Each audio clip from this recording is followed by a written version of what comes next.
let's begin. Okay, to begin with, you'll need some tools. I have some laid out here that I'll be showing you and giving you some suggestions on. The first tool, of course, is your yarn.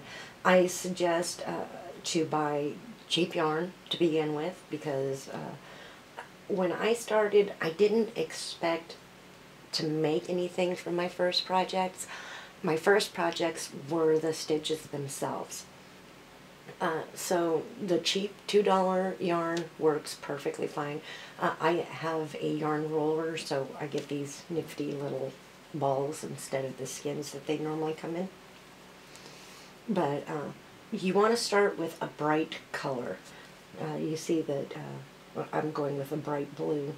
The reason why you want to start with a bright color and not a black, because it's easier to see where your next stitch goes. And when you first start out, keep it simple for yourself. Do not press yourself. Allow yourself some time to get used to what you're doing. A lot of crochet, it's like muscle memory. You know, if you were to, let's say, run a marathon, you wouldn't just get up and run a marathon. There's weeks worth of training involved in that, and so you have to kind of treat crochet like it's a marathon. You need to train your body to do a specific action in a repetition. So, give yourself time to adjust. Don't expect that you're going to jump into this and it's going to be instantly, wow, you've created this fantastic thing. Allow your body time to adjust to it too. Okay, so yarn is the first thing. Cheap yarn, bright color. That's my suggestion on that. The next thing is a hook, and I'm using a large hook. This is a 6.50 millimeter. And the reason why I'm using a large hook is because I can't sit next to you and show you these stitches. We have to kind of be handicapped with a camera. You don't always get the clearest views. So by using a big hook, I'm hoping that you're able to see where the hook is going and how it's moving with the yarn in order to create a crochet piece. Another thing that you're going to need are various yarn needles, and you see the eye of the needle is really big. Let's see if I can get that up there. Well, it's not really focused, but you want one that has a large enough passage that you can actually fit the yarn through it. And I don't often use these great big ones anymore. Mine are a little bit smaller. The eye is smaller, needle is longer but thinner. I prefer this one. A lot of crochet is personal preference. The way I do something isn't necessarily the way everybody is going to do it. So don't expect that you're going to be able to sit down and watch this video and feel comfortable doing everything the way I do it. It doesn't work that way. There are so many different ways to hold your yarn, so many different ways to hold your hook. You have to find what works best for you, what feels more comfortable in your hand. And the reason why is because you're going to be holding your hand in that position sometimes for hours. And if you're not comfortable, it's not going to be a pleasant experience. So keep in mind when you're setting yourself up to begin with the foundation, your own personal comfort. Now, I also use a upholstery hook, and I'll use this when I want to join two pieces together, because sometimes it's easier to use that curve in order to get into the spaces I need to get into. So these are handy to have around. Another thing that I have kept an abundance of since I started crochet is safety pins. Safety pins are very helpful. So if, and again, I'm using a giant one because demonstration purposes, it shows up easier on the camera.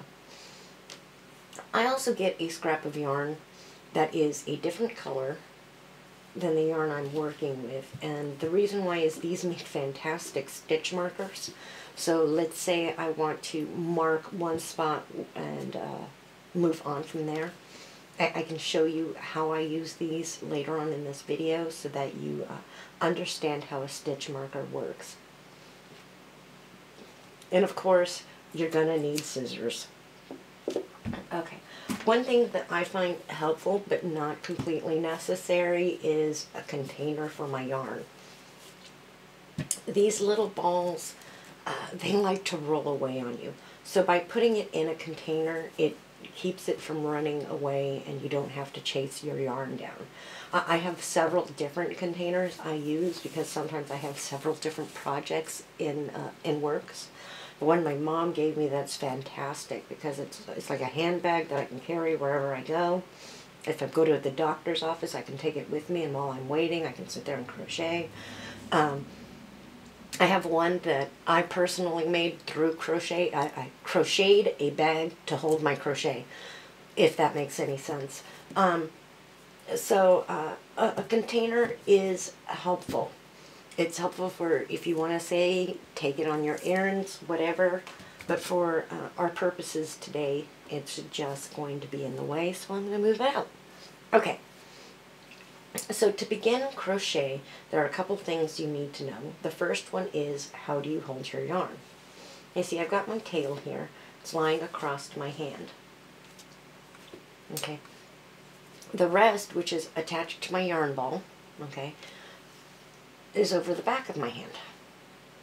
Very simple. Okay, now this is where you're going to want to do some research, because the purpose of how you hold your yarn in your hand is tension. You want to get the right amount of tension that works for you. Now, I haven't seen anybody hold their yarn the way I do.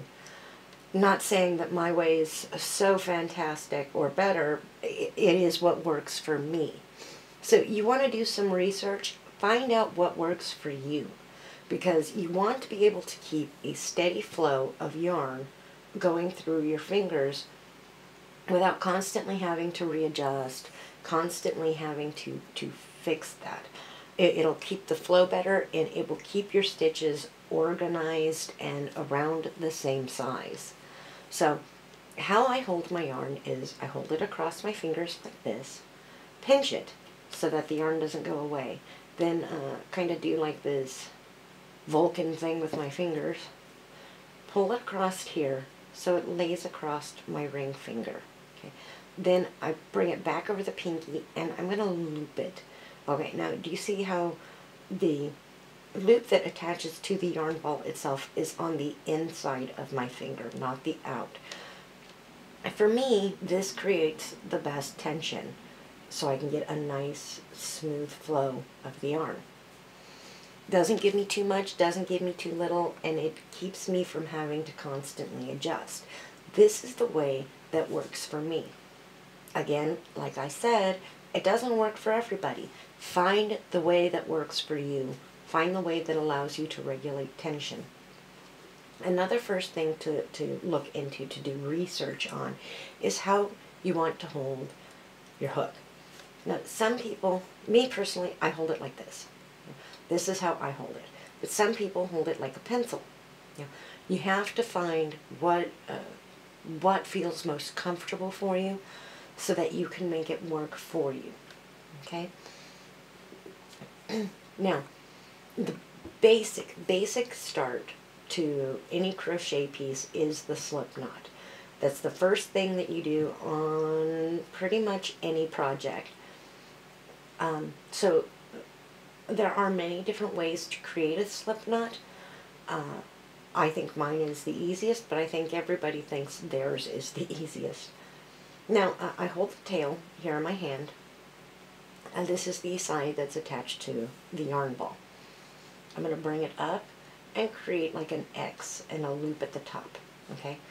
Then the part that's attached to the yarn ball is on top.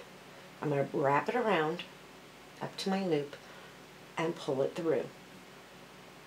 I've now created a slip knot. Comes right out, easy to make.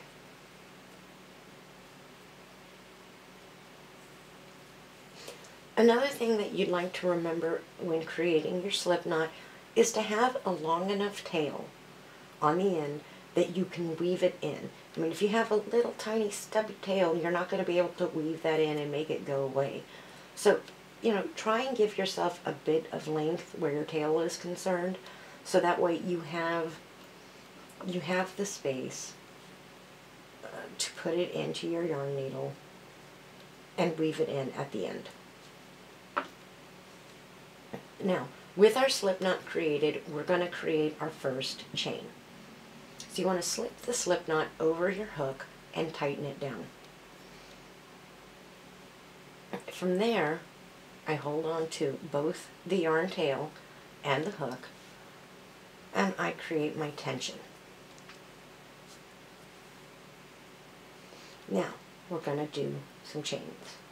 You reach up, grab some yarn, wrap it around the hook, and pull it through. And that's it. Just wrap and grab.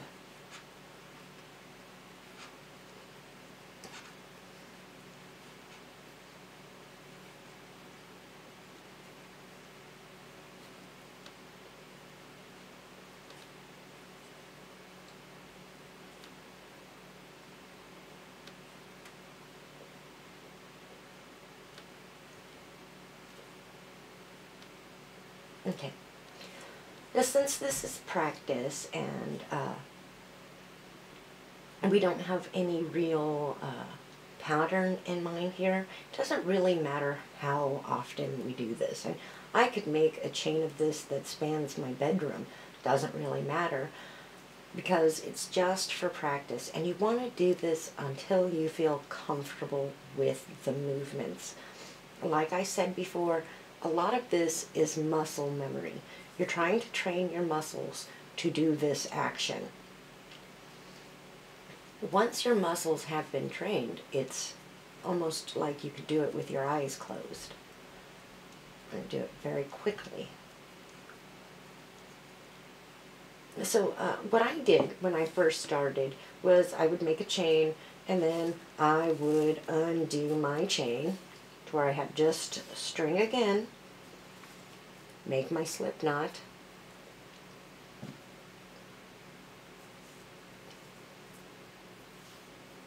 and do it again.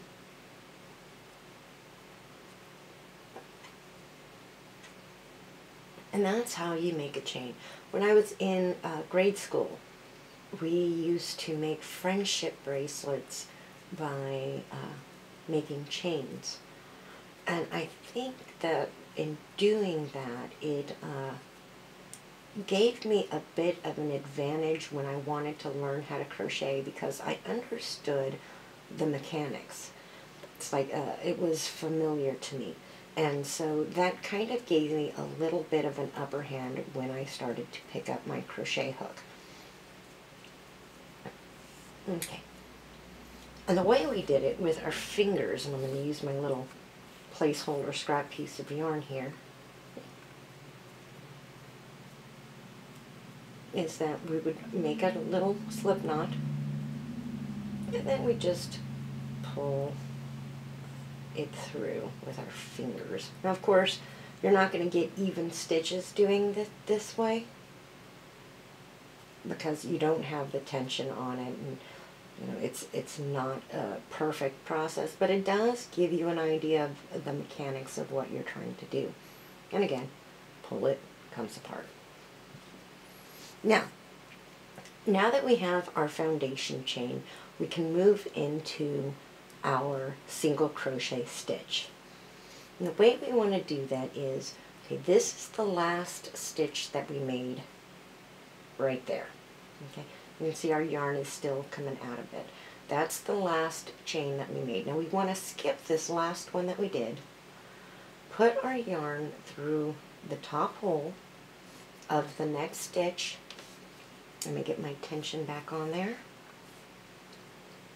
And then you're going to grab yarn and pull it through. So now you should have 2 loops of yarn on your hook. Okay?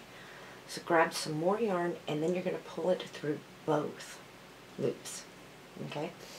And then you're going to go into the next one and do the same thing. Go through, grab yarn, pull it through, 2 loops, grab yarn, pull through both loops, and we have single crochet chain. So let's go ahead and do it across all the chains that we've worked to up until the end. I often find that this first row is often the hardest. And the reason why I say that is because you have next to nothing to hold on to. Just this little tiny scrap of a tail, really, to hold on to when you're working. And also, where you're going next is a little less defined, unless you're paying close attention. So it's easier to make mistakes on this one. The second row, third row, and the rows after that do seem to be a little bit easier when working your crochet.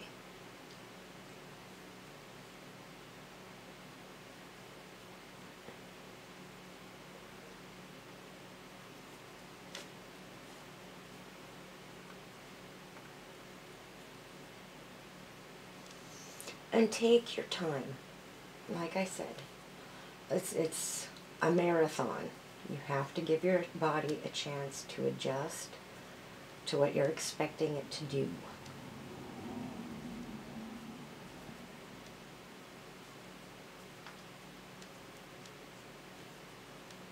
We're just about at the end here. Now, because I am using such a big hook, it's going to cause the work to have appear to be, I guess, more lace-like, a little bit more holy than, say, if I were using a smaller needle. But again, for demonstration purposes, this really is the best way to go.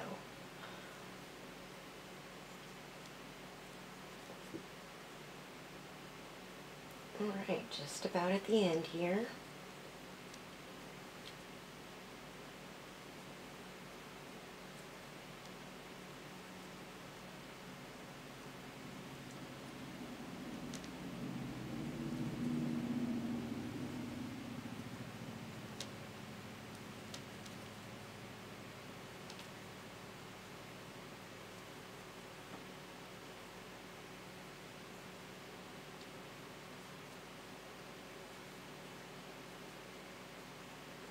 Loosen up a little more yarn.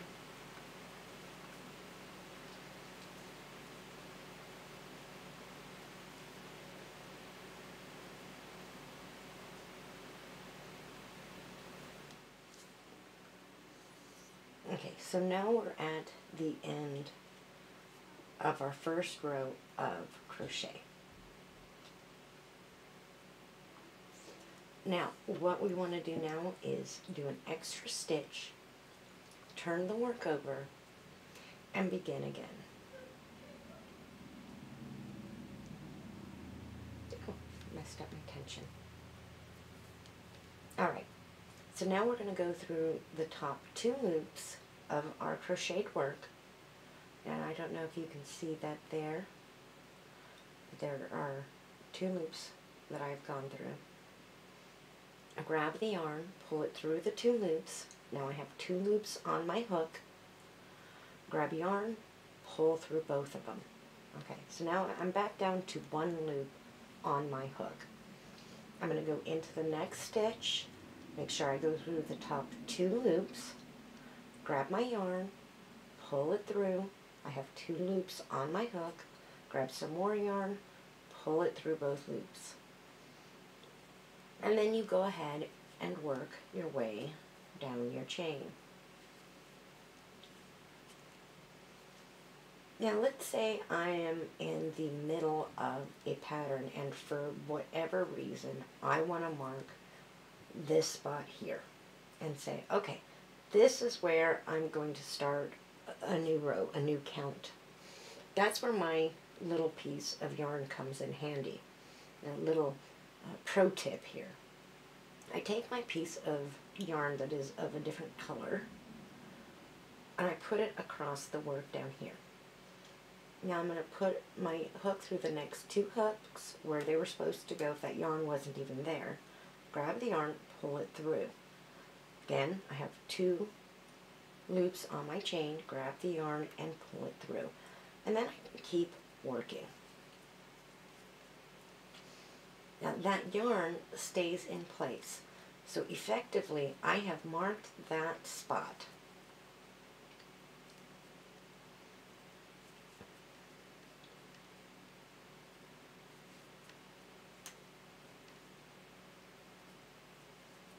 And continue working.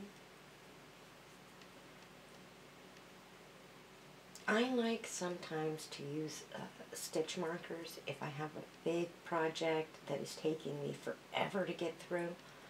I'll take my stitch marker and I'll put it in at the beginning of the day. And then I'll work on the crochet, you know, here and there throughout the day. And at the end of the day, I can look at where my stitch marker was placed and say, wow, look, I've done all that work today. It gives me a little bit of motivation, because then it doesn't seem like, you know, I'm running in place or I'm working and not really getting anywhere. You can see, okay, this is what I've done today. Now, we don't really need this stitch marker because we're not doing anything with it. I was just putting it in there for demonstration purposes. So because we don't need it, we can just take it, pull it right out. You never even knew it was in there. The piece is absolutely perfect. And then I just continue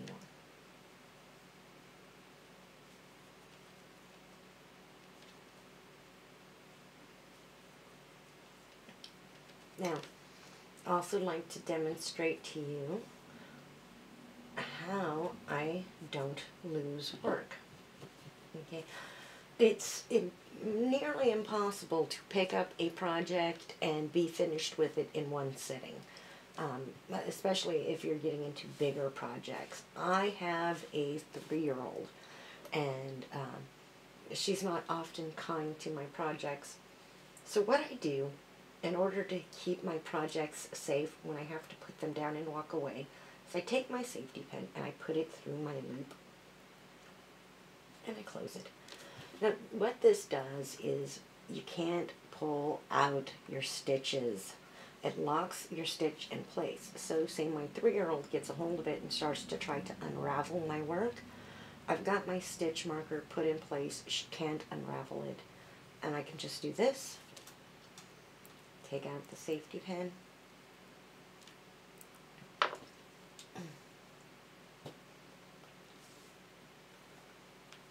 and I'm ready to go back into my work.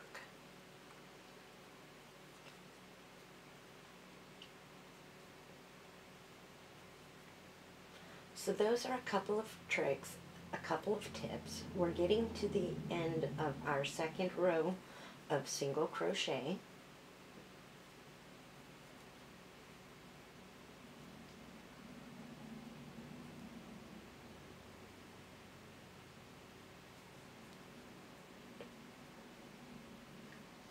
Now, if say for instance, I get to the end and I want to do another row, this last stitch here, by the way, it's always hard to get into both. Let's see, it's not being kind to me today. To get into both of the loops. Okay. So I'm at the end of my second row of single crochet. You can see the big holes, and again, that's because of my big needle or hook.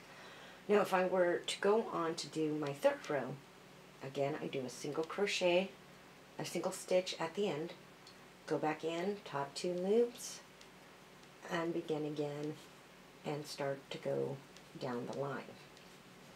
Now I think at this point you should have a fairly good grasp on how to do a single crochet. So what I'd like to do is show you how to end a project. Now there's the end of my work. So I'm going to cut off a tail long enough to weave in. Through my loop on the end, I'm going to run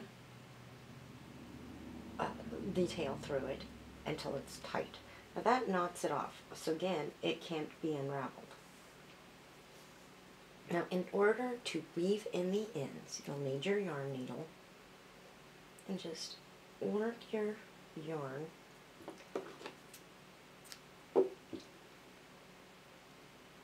into your yarn needle.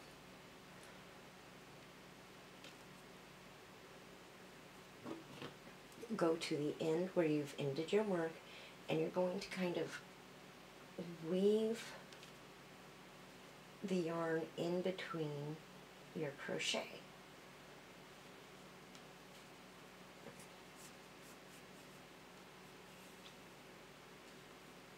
And pull it so that it's lax. You don't want it tight because it'll cause the material to bunch. And then you're going to go in the opposite way and do the same thing.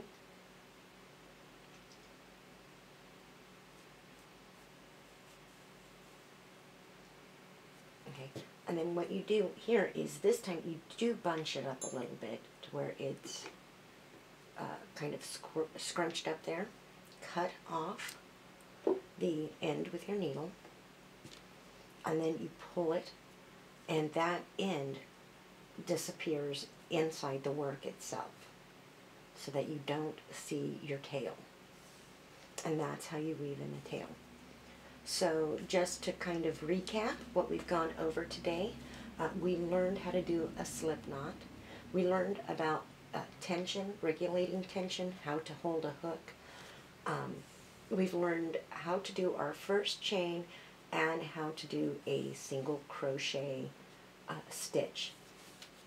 If there are any questions, please leave them in the comment below. If you have anything you'd like to add, please leave it below, and I will address them as I can. Thank you for watching, and good luck practicing. In the next episode, we'll be working on double crochet, so I'll see you there. Thanks.